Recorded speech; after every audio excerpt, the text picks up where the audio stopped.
Министерството за надворешни работи внимателно ќе ги разгледа сите аспекти на одлуката на бугарските власти да му изречат 10-годишна забрана за влез во Бугарија на адвокатот Тони Менкиновски и ќе се одлучи кои дипломатски механизми ќе ги преземе државава за да се заштитат неговите права, најави шефот на дипломатијата Тимчо Муцунски. Прашан дали ќе побара осуда и од членките на ЕУ и евроамбасадорот Рокас, Муцунски вели тоа е лично право, но се надева дека ЕУ нема да поддржи вакви, како што рече, ретроградни действија од нејзина членка. Јас сум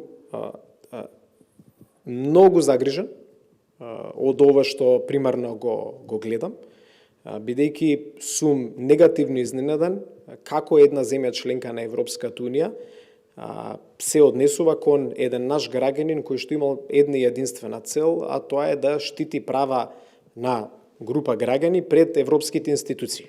Факт е дека во 21. век се случува рецензија врз еден човек само заради тоа што веројатно си ја вршил работата.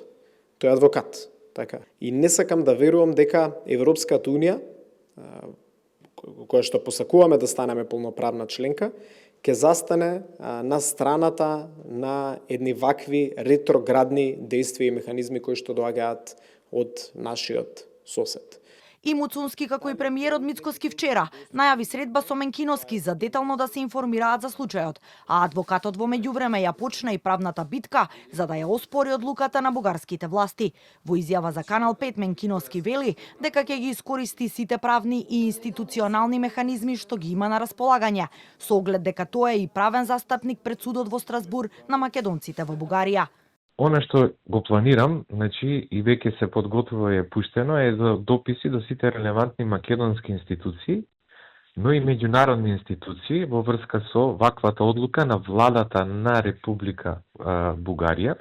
И дополнително денеска веќе имав разговор со реномирани француски адвокатски канцеларии и израелски во врска со настанатата ситуација, кои се заинтересирани да ме застапуваат во предметот, бидејќи се работи за оневозможување на вршење на адвокатска професија. Менкиновски за забраната бил информиран на граничен премин во петокот, кога му бил издаден официјалниот документ со забрана за влез во траење од 10 години, поради како што стоело закана за националната безбедност. За сега нема официјална реакција и објаснување од Софија за потегот, а со силна јавна поддршка за Менкиновски излегоа повеќе организации на македонците ширум светот, меѓу кои и од организацијата ОМО и Линден Пирин.